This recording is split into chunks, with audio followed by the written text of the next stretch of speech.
Hey friends, welcome back to Channel Surf with Jazz. If this is your first time here, I'm Jazz and I watch a shit ton of TV. And one of the shows that I'm watching is Married to Medicine. And I just realized I think this is my first long form Married to Medicine recap. And shame on me because I love Married to Medicine. I've been saying it's like one of, if not the best show on Bravo for years. So I need my ass whooped for just now doing a long form recap. Anyway, I've been recapping these shows with some of my favorite creators. And today I had to bring my girl on here. You guys may have seen her from my Big Brother recap back in the day. And by back in the day, I mean a couple months ago. But I was like, I don't want to recap Married to Medicine with anybody else. And it's Elle. Of course, it's Elle. Briefed by Elle. Hello, girl. Girl, I'm so happy to Honestly, have you back. let the ass whooping commence because, girl, what you mean? This your first log? You didn't tell me that off camera. I wasn't going to tell you either. I would have been like, ma'am, actually, now you're going to have to prove to me that you are a long-term fan. I'm so happy to have you here. I'm sure my subscribers know you, but in the off chance that somebody is here and they're seeing you for the first time, go ahead and tell people a little bit about yourself. Well, hello, Patrick Star, because you live under a rock. My name is Elle. If you know me from way back on the internet, you know me as Housewives and Chit Chat, viral video on, it was everywhere. Bravo, Betches, all of that. I ran the podcast circuit. You've probably seen me on Bravo commercial for Dancing Queens. And then I became just Elle Murasaki because Bravo tried to act like they didn't see me. I said, you ain't getting this for free. You have to buy the cow. God damn it. So I changed to just my name while I was figuring out branding. It became Briefed by Elle, which was a combination of reality TV, pop culture, and politics. I have a new show coming over on Women for the Culture. You can follow them on Instagram. Anywhere you're on social media, Women for the Culture. It's called The Women's Room.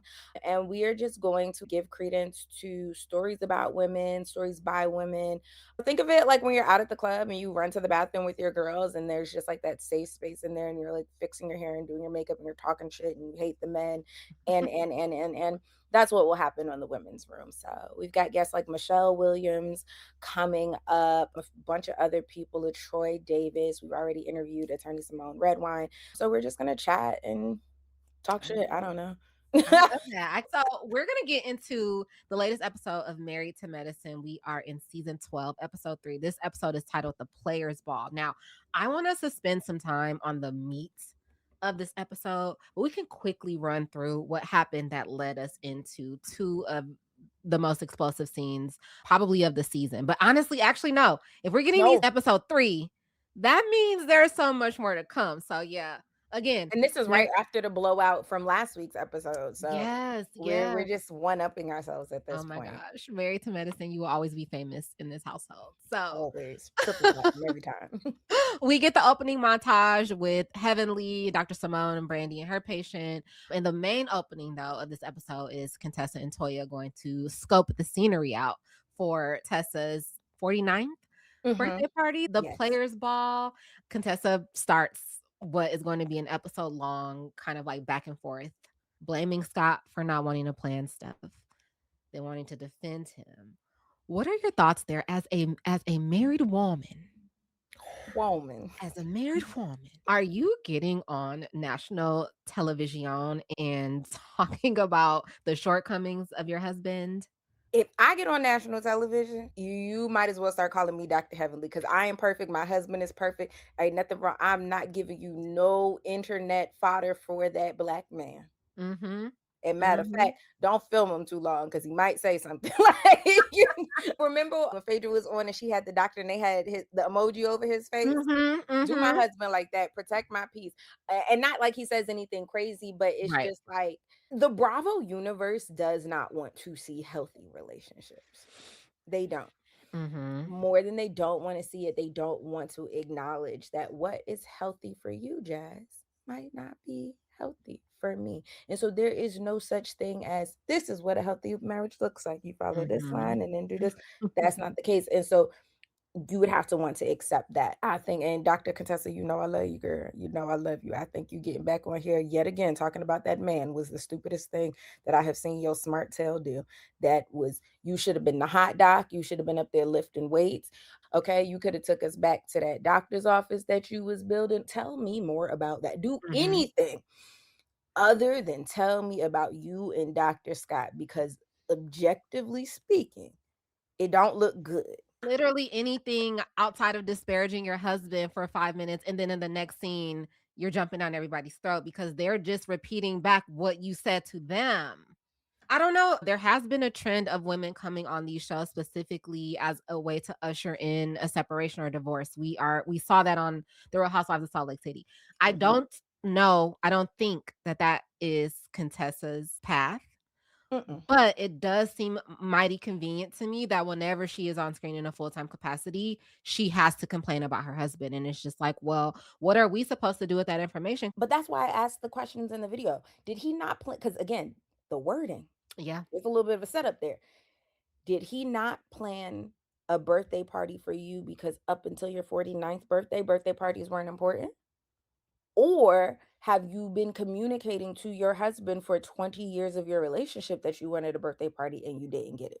Those are two different things. very. When I started my relationship with my husband, we've been married 11 years now, together 12. I ain't want no flowers. Who died? Bring home no flowers in this motherfucker? What the fuck? I can't eat them. What am I going to do with this? I didn't want it, right? Mhm. Maybe somewhere about year 5 of marriage, I said, you know what? It would be so nice for you to bring home a flower. He said, "Girl, I know you fucking lying." 5 years and don't bring me no flowers. You giving all this mouth, now you want flowers? And so it did take about 2 years now because now I'm because this is his love language, right? So for him, I beat it out of him. Oh, I don't want that. Mhm. Now I do. He like, "Nah, you cool." The fuck? And it took some time and some conversation to get to, again, I watched too much TV. The Vince and Tamar of it when they were breaking up, and Vince said to Tamar, "You've changed," and Tamar said, "I should have." Yeah. Yes. We've been here for 5 years. I'm so sorry that when we were 23, I told you that I didn't want flowers. The woman that I am today wants them. And then eventually I did get them, and now, cool. So again, is it a situation like that where I don't care about no birthday parties? Birthday parties aren't important to me, and now you've drilled that into this man and he can't process? And that's not to absolve him from it. Don't matter if your wife said she ain't went it yesterday, she said she went today, you better Do it. Yeah. buckle up, buttercup. Mhm. So that's my first question. And then again, Contessa, what do you want me to do with this information? Again, because you're not closing the circle. That part. That part. You're not closing the circle. You're complaining and then you keep going back and forth. It's a seesaw with you. So we as an audience, we don't know how to feel about this. Mhm. I will say it's realistic though. I think in some cases some women they talk too much, they say too much. And then on the flip, it's like, well, I can say this about my husband, but you can't. Mhm. You know what I'm saying? That's my family, right? So I understand that part of it, but you have to understand always the forum that you are presenting this to. You are on a national television show. Millions of people are watching you. We are going to have opinions, and that Mhm. you cannot stop us from doing that. I think at the end when Toya kind of like switched her tone, Contessa said something like, "I just keep hoping, by year 30 that he'll get it." What I heard, again, Contessa, call me if that's not what you were saying, because I got questions. But what I heard was the 80-20 rule from her perspective, Yeah. right? Mhm. He doesn't throw a party, but he never complained about how much I spent. Mhm. Mhm. That's a big deal to some. Again, what's healthy to you? And I get it. This is my 49th birthday party. It's the last one of my things. I got a vision for it. Everybody better move, right? But then again, I asked my husband to let me do this, or I enjoy working, not he didn't do anything. Some of her words do set him up Yep. a little bit, Yeah. and I don't like that because he does appear to be even off season. I'm very big on looking at them off season. I've said this about Toya. Toya's only broke during the show. Never anything in the blogs, never any bills missed until the season starts. He's supportive. Yeah. You got to be Sets it careful up how to you make frame it. him seem like a duck. Yeah, gotta be careful how you frame things when you're talking about your spouse on such a public forum. Now, I want to jump really quickly to a newer couple on the show, and Mhm. that's Quad and King. And I have a question for Close you. his computer. I have a question for you.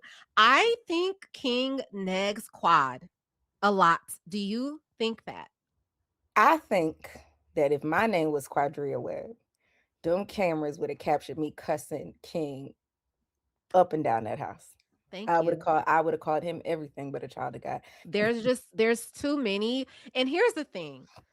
A lot of men think playing like that, kind of bantering with you or again negging you, they think that's cute. But to me, I'm always reading between the lines because how much are you doing that, right? A little jokey joke here and there. Oh, we're gonna joke. I'm a clown. We're gonna joke around.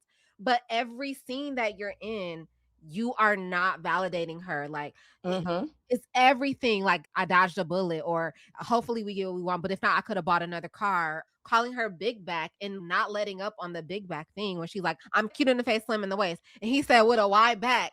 That's when you say, yeah, you are, baby. Meanwhile, she done gained that weight since she known you. She was she was bigger again, and not body shaming, but she was bigger than what we know her to be last season Okay. with you. Okay. Then y'all decided y'all wanted a baby, IVF. This is extra weight, extra hormones, still directly connected to you.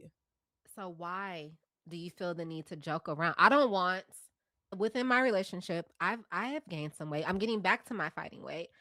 My man, Come my on, fighting weight. fiance, my fiance knows that don't play with me. Don't play about my don't joke about it. I'm in a very this is a very sensitive, vulnerable time for me. Mm, I ate too many snacks and now I can see it in my pants and my dresses are fitting tighter. Don't play with me. He don't would play. For the never love do of that. God, don't reach over here and grab my lard. Cause that ain't cute. Nah. If I'm sitting in her lap, don't squeeze my little tummy. Don't do Well, that. why would you do that? You know what I'm saying? He knows not to do that though, because he doesn't treat me that way. I don't you see that she has gained some weight and she's probably said Quad cares a lot about her image and her body. Why are Hmm. you playing with that girl calling her big bag? I think 3 points. Number one, Kevin on Stage did a podcast where he talks about how he's committed to the joke, right? He will make the joke at all costs.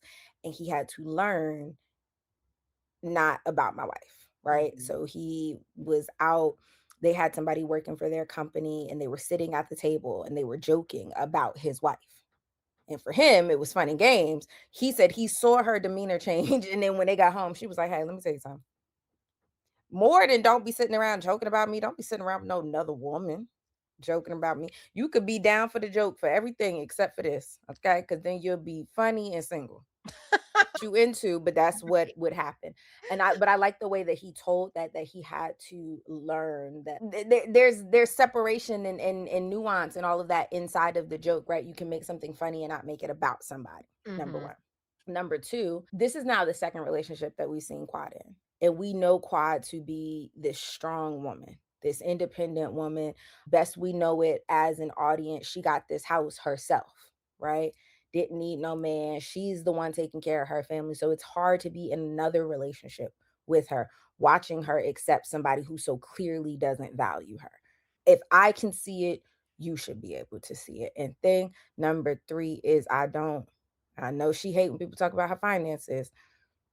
It's not adding up to me. And it feels a little bit like King is part of the meal ticket. King helps Mm. provide a life. And if King is this type of person who is not reading the room, making the jokes, nagging, if he is this one that thinks, well, I'm paying for everything, so I should get, then that would explain some of the behavior that we've seen. And now we're seeing a man who knows his position, and so he can talk like that. That's a great point, and that's one that I did not consider because, again, I just assumed she has it. You know, I never really gave it a second thought, but that is something to consider. And it's interesting their dynamic to me because I'm also like, what I think we've come to. I was gonna say what we have come to know about Quad, but I will correct that. What we have come to assume about Quad is that she wouldn't be jumping into parenthood without marriage and especially without living together. You and this man don't even share a home together. You guys are going to Ghana to do IVF. Do you like the things that women put their bodies through to just do give birth naturally? You're doing extra on top of that. And he's not your husband. Y'all don't even share Talking a about home. how do I get twins? Talking about you went to that lady because she done gave the other lady triplets. Triplets at 46. I mean, but I do want that lady's information because I would love to get some twins and just be done. But that's a personal note. Girl, let me tell you something. I am 35. These tubes is fried, dyed, and laid to the side. Okay, done. Clip, take it out, throw it. I don't want to get down on the floor now. Now 10 years on top of that, and they when? Oh, when? Girl, no. Absolutely not. Yeah, but you know what I mean? But that's why I wanna make sure I'm clear on the fact that I just had this assumption that Mhm, Quad wouldn't be this way, but I will say this, and this is not in judgment of her or any woman who gets to a certain age and wants to do this. I think a lot of women, they'll get to an age and they're like, "Oh, I want a family." So it's like, "I'm with this man," you know what I'm saying? It's good enough. It's good enough. mhm, Let's do mhm, this thing because now this is something I want and I feel like I'm running out of time. So instead of waiting on maybe, someone who from all accounts and what we can see treats her better, she's just like, "No, we're here right now." To your point, mhm, he might be financing some of the things. He's a good enough candidate. mhm. She said, "That's Abraham, and I'm the servant. Don't care what you told Rebecca. Okay, I'm finna go get mine." You know what I mean? And it's like, "Hey, get it how you live." You know what I'm saying? Get it how you live. We are being some heckling hens in the We words are. I'm of sorry. Scott. We are being heckling hens right now. Okay. So, Oh, in the words of Scott, them girls didn't have no business walking up to Scott talking about something what he did and didn't pay for it. That was over the line. but that's what That I'm saying, Contessa, watch how you talk about your man to people because then they feel like they have the authority to walk up to him and say the things that they say. but that was Don't girl code broken. that If I vent to you about my man don't do that. Are you crazy in the head? What you walking up to him and talk addressing it? Bitch, I didn't address it. What the fuck you look like? You're kicked out the vault. Yeah, yeah. I wasn't feeling that. So we have Contessa's party. Not a whole bunch happens there because what I really want to spend a lot of time on, and I feel like this entire episode, we're talking about the relationships of Married to Medicine, not just romantic though, because the big scene was Simone talking with her sons, Miles and Michael, with Cecil as a supporting cast member. Not really supporting though, because come on, Cecil. With Cecil as a life-size Barbie sitting at the table. Like what? Okay, so start this scene. The boys got food for their parents. They come home. Michael immediately starts to talk to Simone about being tired of his Jeep. So she After making her a plate of food that he made out of an aluminum foil pan that still had the paper on it. We cannot graze past that. that wasn't even cooked all the way through because did you peep that scene of them having to take the plates back to the microwave because they weren't warm? You couldn't even do that right. Spend $5,000 a month, but you can't. Yeah. So he's talking about being tired of his Jeep. Simone tells him, "Hey, I want you to make payment. Like before we start talking about a new car, I want to see if you can make payments on it." And then she says, "I'm gonna go get my iPad. Let's talk about your finances." This mother threatens her and says, and I quote, "Make sure whatever you bring out on the iPad isn't gonna cause me to pick up your pasta and feed it to the dogs." I ain't Excuse like me. that. I didn't I like ain't that like that. I As a didn't boy like that at mom, all. she should have yoked him up. I'm talking about hand up under neck. He should have been on that wall dangling. And when I say dangling, I mean it should have happened so fast we would have thought we was in an X-Men movie. I'm talking about Cecil should have been right behind her. Yeah, you lucky she got to you first. How dare you? How dare you? And the fact that we didn't watch Now Head Roll makes me roll mine. She laughed about it. I'm like, "Oh, sweetie, this is why this scene went exactly the way it went. Because you're laughing at him. I wish and I don't even have children yet. I wish my future child would threaten you're gonna threaten me in The my threat home? was crazy, but you are a boy. If you talking to your mama like that, I know for shit sure you talking to these girls like that. Ooh, I didn't even consider that. I didn't even think about that. You're I'm right. supposed to be raising a young man. Yeah. This young man, something that I said to you as your mother would make you, first of all, even thinking about throwing anything. When thinking about it, when we are communicating, I'm scared. Call the Yeah. girlfriend, break up with her right in front of me, go to therapy. You could see his demeanor throughout this entire conversation that there's something simmering there. Like he just seems so angry about it. So toward the end of this conversation, Simone is upset. She says it's always three against one with Cecil taking the side of Michael and Miles, and Cecil doesn't support her.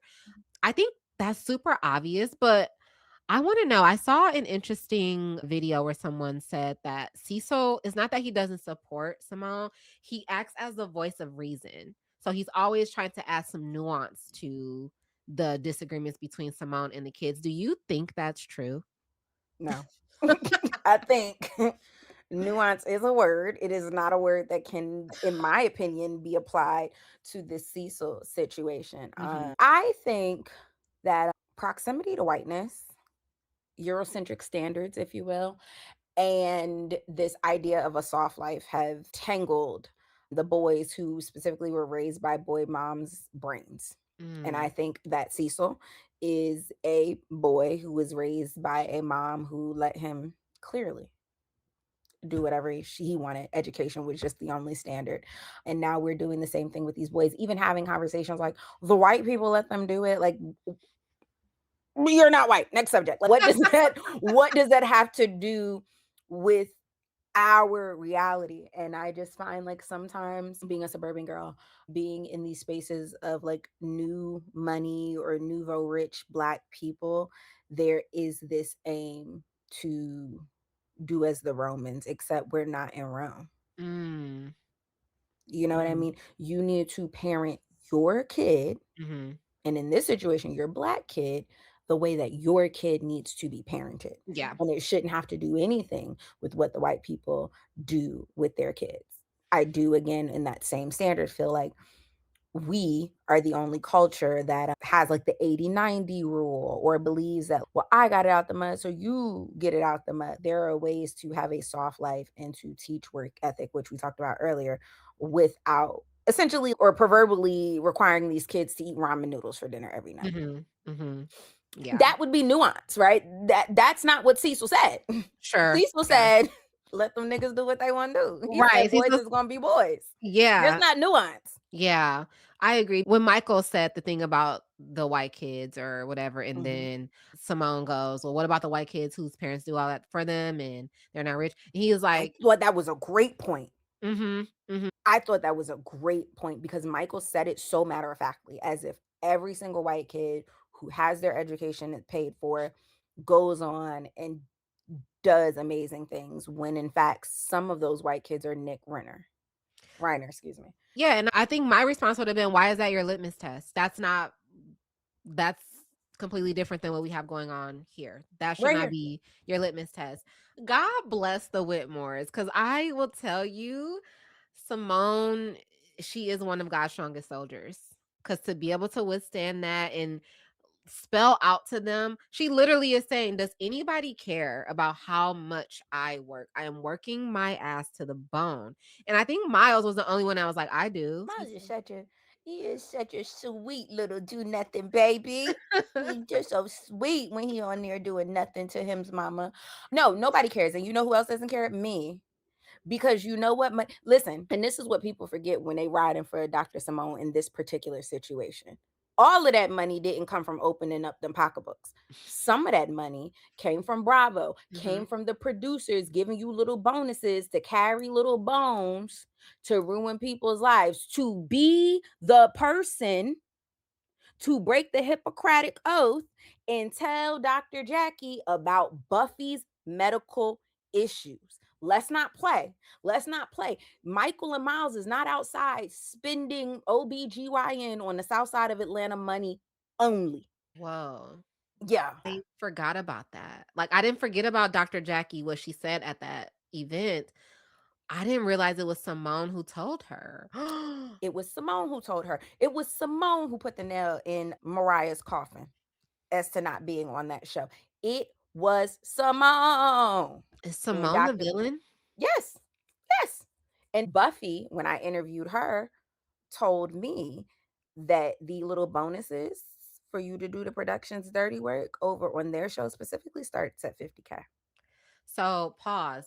I didn't know that they got bonuses for collecting bones and carrying them. Allegedly. Allegedly. How Carla said, Allegedly. allegedly. That changes the game. This was the truth as I have received it from Buffy, who was a castmate on the show. I forget which season number.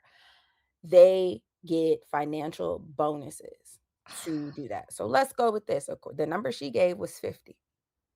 Michael spent 60,000 in that year.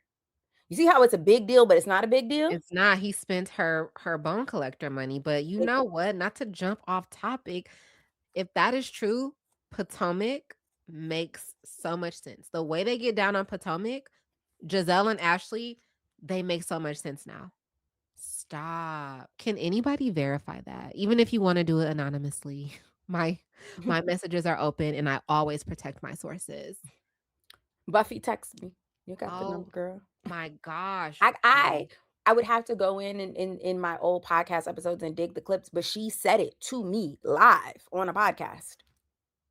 That's crazy. It makes, I mean, all of that, the dynamics make sense then. If that's true, that changes everything. And that actually changes the way that I view the shows moving forward. That's crazy. Okay. The final scene of the show is Brandy's birthday dinner. I'm going to say this. Heavenly looked so good when she walked in. The hair was sitting, she looked very good. Like, compared to how she has looked sometimes in the past, she looked amazing. I was interested in that dirty Shirley that she ordered. And I want her to take that baddest chain off. You're gonna be up in Congress with that baddest chain on. That's what I need to know. Anyway, Heavenly asks Brandy if she thinks that she should tone down what her husband did for her because Contessa's husband didn't do anything. She was being really messy about that. And I'm so glad that Brandy stood on it. Like, no, my husband is my husband. Why would I not? Like, why do I have to not brag about what my husband did because your husband did? Well, he paid for it, but because your husband didn't plan anything. I actually, please get this on record because I'm getting ready to tell you that I agree with the dentist. I love that she asked that question. I felt like that was a perfect, messy, I can say this, and then if bombs start going off, I can just, well, I just asked the question. I think it was perfect. Yeah. She didn't, it was something new for Dr. Heavenly because the old Dr. Heavenly would have told her that that's what she should do. You can't be up in here doing that and you know her man didn't. This was perfect. You threw it out there. What do you think about this? And now they downfield loved it.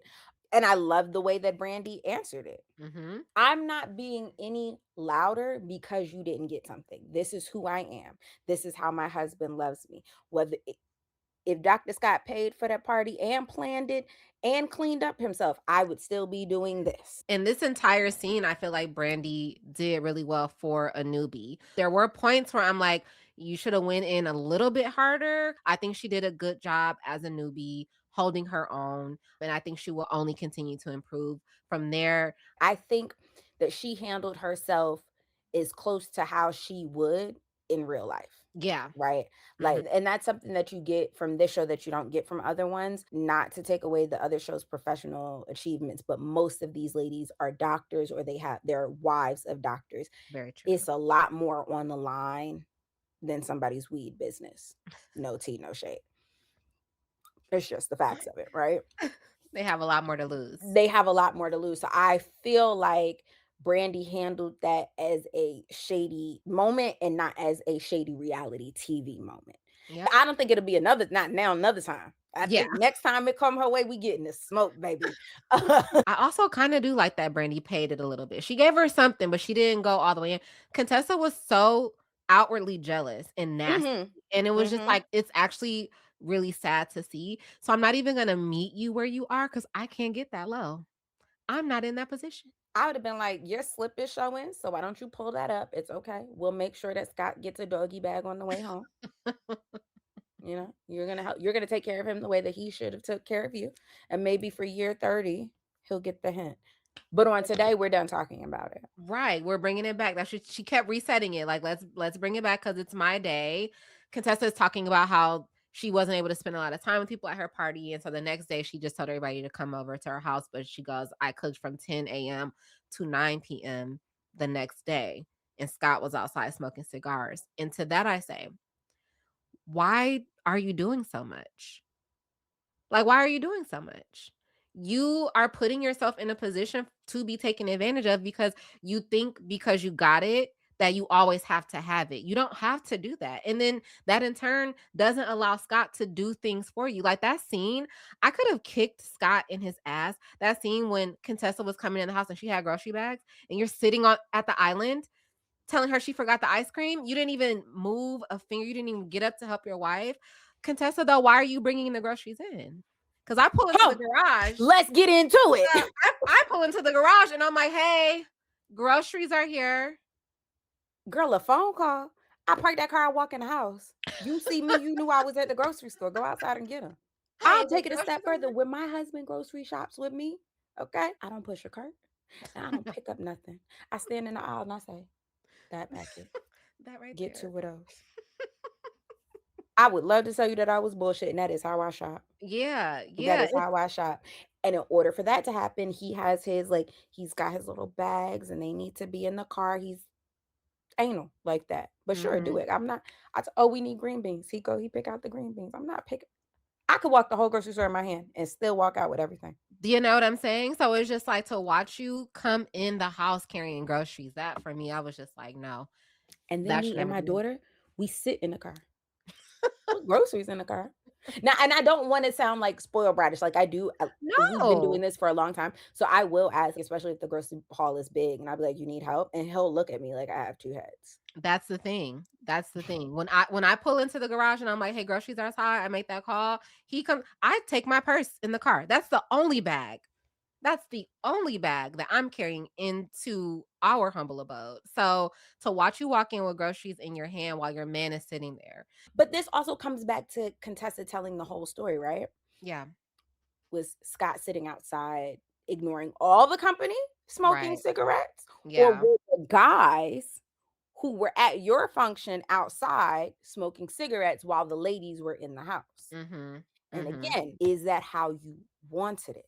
Because to just say he sat outside and smoked cigars implies or makes me feel like you wanted him to do something different. Me personally, when she said she threw the brunch, that was my love language. Everybody come over here and let me cook for you. And don't Sure. touch none of my pots. I don't need no help. I got it. Maybe you could, wash a dish or two or something, but we'll put it in the dishwasher. I don't care. I don't invite people to come over to clean up, eat the food, hang out. And then also, I personally believe in there has to be individual spaces. Just because we're a married couple doesn't mean we gotta hang out together and go to the grocery store For together and we sure. all have the same friends. Go outside, smoke, hold it down. Right. But it's the framing. It's the framing of it. Like you're telling us that you cooked from sun up to sundown, and then you say, and Scott was outside smoking cigars. You framed it as if he was just out there oblivious and not trying to help you. Hmm. Now, again, to your point, if you want to just have control, because Contessa very much gives me like she wants to be in control of the way that things go. Hmm. Say that then. Say that then, because you're framing your husband as someone who just is not trying to help you at all versus At you all. not wanting him to help. That's different. And that's different, and that's not fair to him. Again, It's not. even if you just said, cooking is my happy place. I just invited everybody over and I did what I love to do. And I loved on the people that love on me. Scott sat outside, smoked cigars. It was a great time. We Mhm. couldn't be having this conversation. Yeah, yeah, but she brought her little coin purse out and talking about this ain't a That was party, this is so a dinner. It lame. was late. It was late as hell. It was so late for her to do. She was just big hater energy this whole dinner. It also gave she watches other Bravo shows. That Yeah. gave Dr. Nicole when she pulled the black card out Okay. for when they had the lawyer come to Alexa's house. I'm like calling this back in real time. Not I last did season, not it see just went that. off season before that. Okay. They had an issue. Alexa brought a lawyer to the house. Dr. Nicole is asking questions, From whatever. And Miami. yes. Okay. And the lawyer was like, oh, well, that's my hourly. So she pulled her black card out, slapped it down, and was like, all right, I purchased. Could you answer my question now? And the ladies went mad. That's so disrespectful. How would you pull out your card? And it lasted us 3 episodes. That when Contessa pulled out that coin purse gave me a combination of that and Drew throwing that doggy bone. I was okay. We are really we are here because when you were I was like, okay, when she's done with Miami, I'm bringing up. I was already prepping myself. It gave me that. And cuz I hated that scene. It was so late to me. It was So it was so rehearsed. rehearsed. Yeah, it was a very rehearsed. Didn't I like it? But yeah, I wasn't feeling Contessa in this moment and Yeah, she just always conveniently gets amnesia. Like, talk shit about Scott, then doesn't want anybody else to do it, forgets that she did it, and now it's everybody else's problem. And Toya rightfully called her out. But then Contessa's like, well, you complain about your husband too. We're not talking about that, though. We're not talking about that. That's that breaking the girl code shit. Who the fuck was talking about me venting about Eugene? Raise your hand. We don't need to know she Keep was bitten sweat. about Big Genie. Nobody. The fuck? Why would you mention that? I was looking at Yeah. her like I was looking at Anila that season when she was like, I pee a little bit. We all do. Shut up. The fuck? It was all interesting. And then she says the line, we've been married for 20 years. And if I spent my time focusing on the negative, I would be like a lot of my girlfriends who are single. So maybe in 30 years, he's going to do the things he asked for. So you want to give him 10 more years to hopefully, maybe, possibly. And then Simone comes in. I've been married for 29 years. He's not going to do anything. But this is what I told you. To me, this felt like her interpretation of the 80-20 rule. So for those listening who are not familiar, the 80-20 rule is that you are only going to get 80% of what you need from your partner, no matter who your partner is. And you searching for that other 20 might cause you to go jump into another relationship where now you're not even getting the 80. Or they giving you the 20 that you was looking for, but now you're missing the 80. So you're still always going to be in search of, right? Loosely put. So that felt like her interpretation of that to me. But again, I think women in general have to be very specific when they say, you got to train a man. I want you to name, blah, blah, blah. Okay, what does that look like? Right. Right? If I just told you to go train a dog and you don't know how to train no dog, would you know what to do? You would Yeah. be doing something, talking to, rewarding, whatever, that a dog trainer would be like, no, you're not supposed to do that. Same thing with the men. So case in point for me, I am a acts of service and like gifts type of person. That's my, and if you can make the gift be an act of service, you won. That's not how my husband likes to be loved on. So for a very long time, again, we've been married since I was 24, babies. For a long time, it was just, this isn't my love language. So, but I love you another way. So what are you complaining about? Right. Mm-hmm. And so I said to myself in my youngness, I said, I'm going to love him the way I want him to love me. And I went for I don't know how long. And I would bring gifts home from work and just not, not like Cartier, but like one time I stopped from at work. I used to work at Starbucks. I got him this mug that he was looking at. And then I stopped at Target and I made a little gift bag of just like all of his snacks. Just came home with it just because, just because, just because. And it wasn't working. And I called my homegirl who is also married and I was like, it's not working. And she was like, it's never going to work. He doesn't process that. That's not how he was. So you have to either communicate in a different way or say, hey, this is what I'm doing. But it's never going to work for him because he doesn't place that value there. So you're trying to put this emphasis on the syllable and he's not getting it. And you're just pissing yourself off because you're speaking Spanish to somebody who speaks Russian Yeah. in simple terms, right? Whatever Contessa is missing from that man, she needs to talk to that man about it. And she don't need to sugarcoat it. She don't need to make it, yes, respectful, but you don't need to make it palatable. It needs to Mm-hmm. be your truth. And if Mm-hmm. your truth is hard for him to hear, then he also needs that, right? And then if that's the case, let that grown man tell you, yeah, bitch, I ain't never doing that. And handle it how you need to handle it from there. But then Yeah. you will know for sure, right? You won't be wishing that he would or hoping that he picks up the breadcrumb. You need to say, yo, you be leaving your funky ass socks by the hamper. I've been picking them up for 20 years. Shit is really starting to piss me off. I think it's disgusting. The hamper's right there. Here are the adjustments that I made. If you could please, that would make this relationship go a lot further. Yep. And then now he knows. And when they don't make it to the hamper, or when he says, no, I'm not doing it, you will know what you're working with. And you can decide, do you want the man who don't put the socks in the hamper? But to Contessa's point, do I want to be single? They got 45 kids. Do I want to be single, raising all 900 of these children because you didn't know how to put your socks in the hamper? It's a delicate situation, isn't it? Because I too can see her point. I've been with this man for 20 years. We have children. We have a new building, a business together that we are building. Is it worth it? But that's where it comes in, and that's where you have to be careful with how you are talking about your partner to people and on a public forum, because we as viewers are looking at this and we're getting, all of 20 minutes of your relationship, your 20-year relationship, and we're forming an opinion, but we're forming this opinion based on how you are framing the actions of your husband. Watch how you do that. Cuz I for one, I don't think I would ever confidently tell a woman to leave her husband unless you are in danger. It's got to be danger. It's got to be physical, mental, emotional, spiritual abuse. Unless you are in danger. Other than that, I'm like, is this something with my little knowledge? Is this something that you can forgive? Or here's this.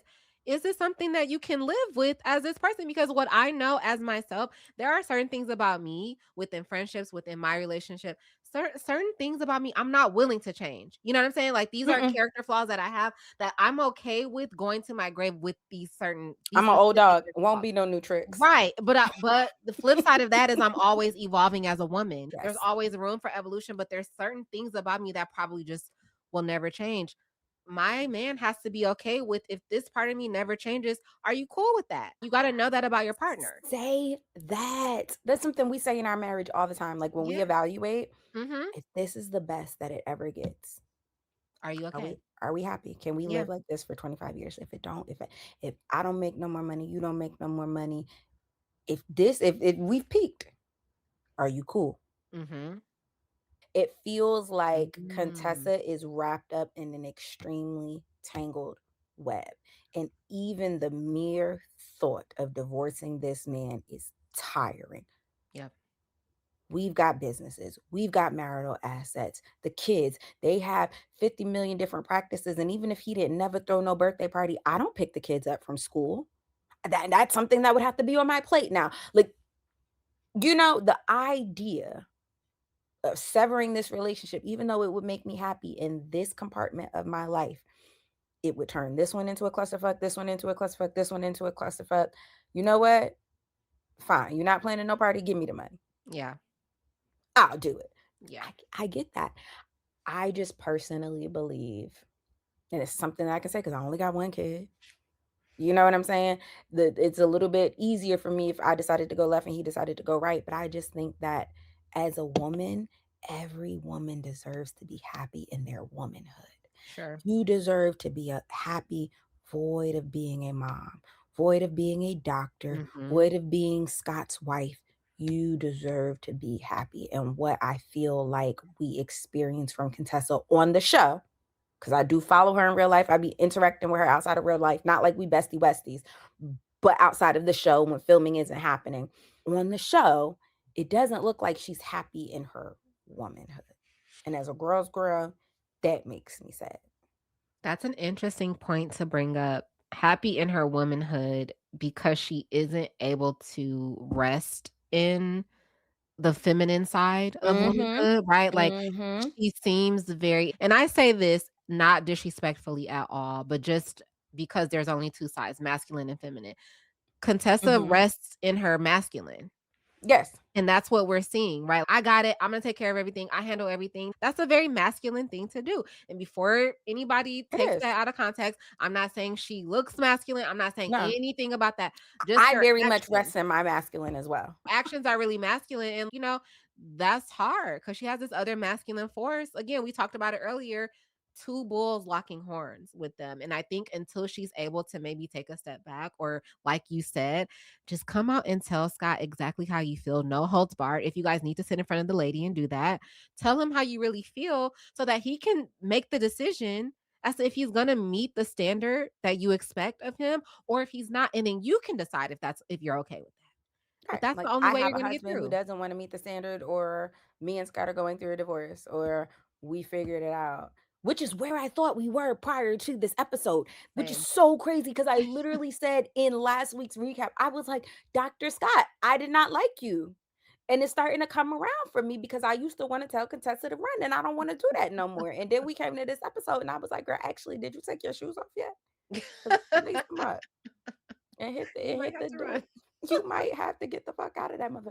But at the end of the day, all of these words to say, she does rest in her masculine, and sometimes as somebody who rests in your masculine, you have to actually be like, I can do this myself, and everything in me wants to get up and do it, but I need to not set this precedent. And I just think Dr. Scott is just a country man. We don't know anything about his upbringing, Right. what his mom and dad didn't do or do when they were around. But I know a country lover when I see a country lover.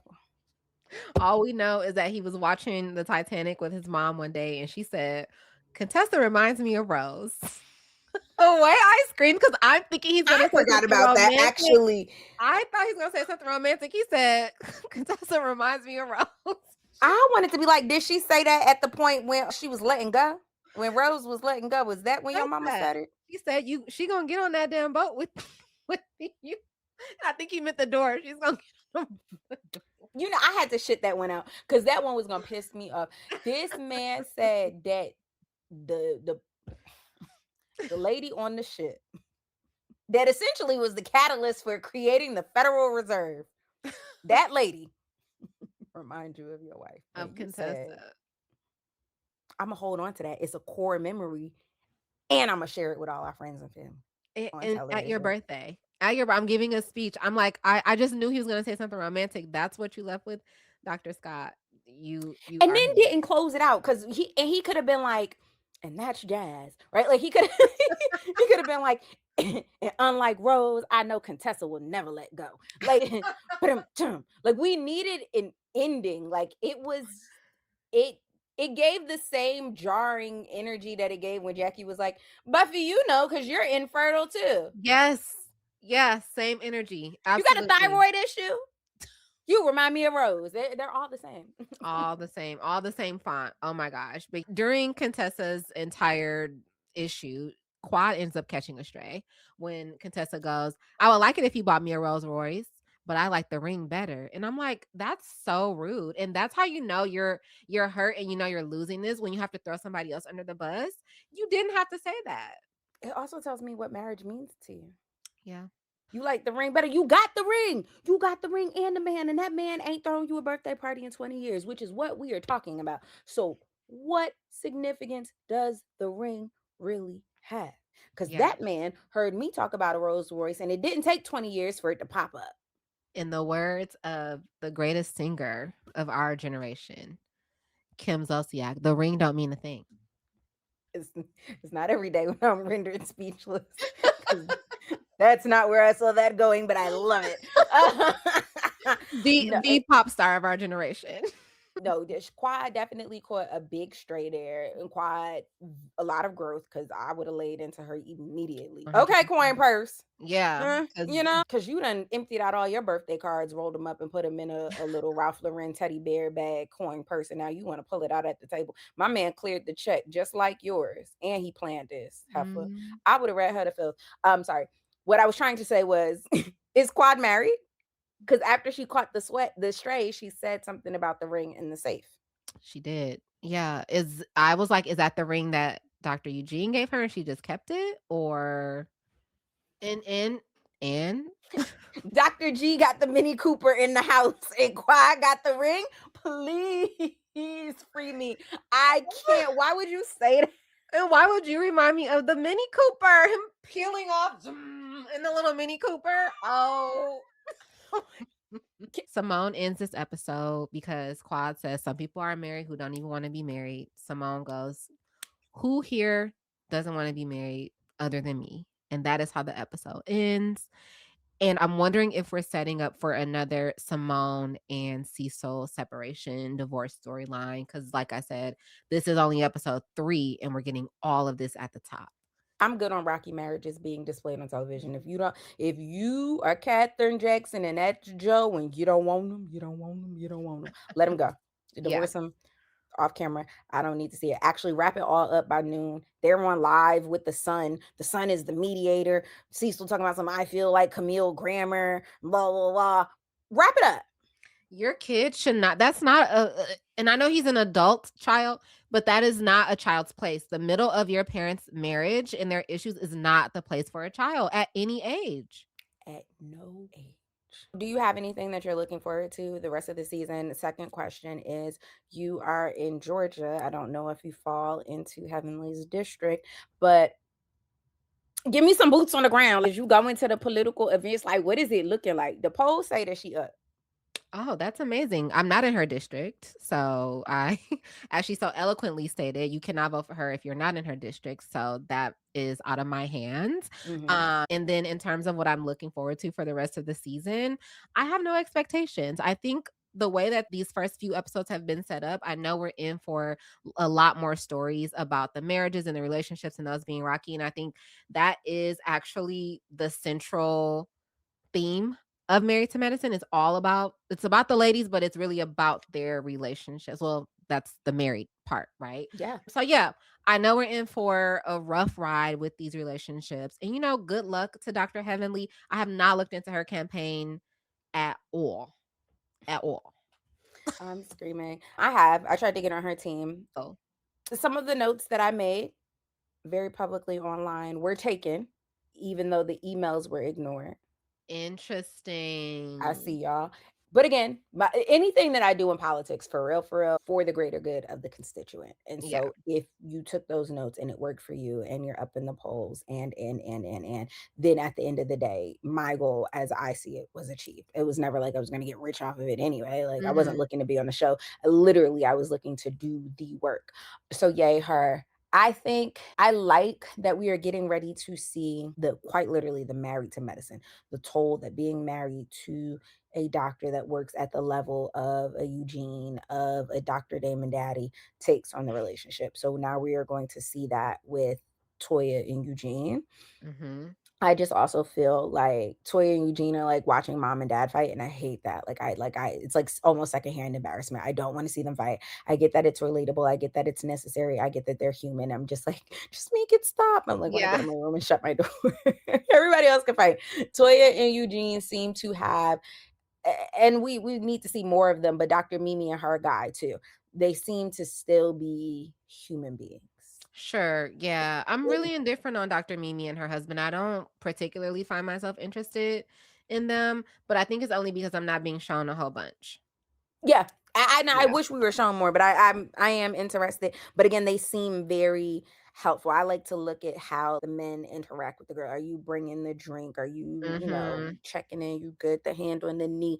Little. Not all of that means, oh, I love you, I care about you, but it normally, all of those breadcrumbs lead to a loaf of a good relationship. So I would like to see that. And I listen, Toya, Eugene, because I know y'all be watching. Hey, don't get up on these Bravo screens and then start talking about no divorce, okay? No. That we not having that. It's a bunch of good therapists in Atlanta. Go find you 4 of them. Talk to who you need to talk to. Eugene, take some time off of work. Maybe, Toya, I love you down. Maybe take some time off of shopping if that's what it requires. I'm not saying y'all broke. I'm just saying what I'm saying is find a pathway forward, because what we will not accept is the separation and the dissolving of your marriage. No, Unacceptable. we're not playing Unacceptable. those games. Yeah, we're not Fight, playing those do games. what you need to do, wrap it up by 4 p.m. Yes. Well, listen, thank you so much for coming to chat all things married to medicine with me. Yay. Like I said, I'm sure people watching know where to find you, but in the event that they can't, let them know where they can find you and follow you. You can follow me on social media, whatever that looks like for you, at Briefed by Elle. I'm most active on Instagram, TikTok, and Facebook. If you like me and you just want to hear a little bit of me, you can follow me over at Women for the Culture. Same thing wherever you get your social media. And the new podcast, The Women's Room, will be premiering January 2026. So you got to be following over at Women for the Culture in order to see that.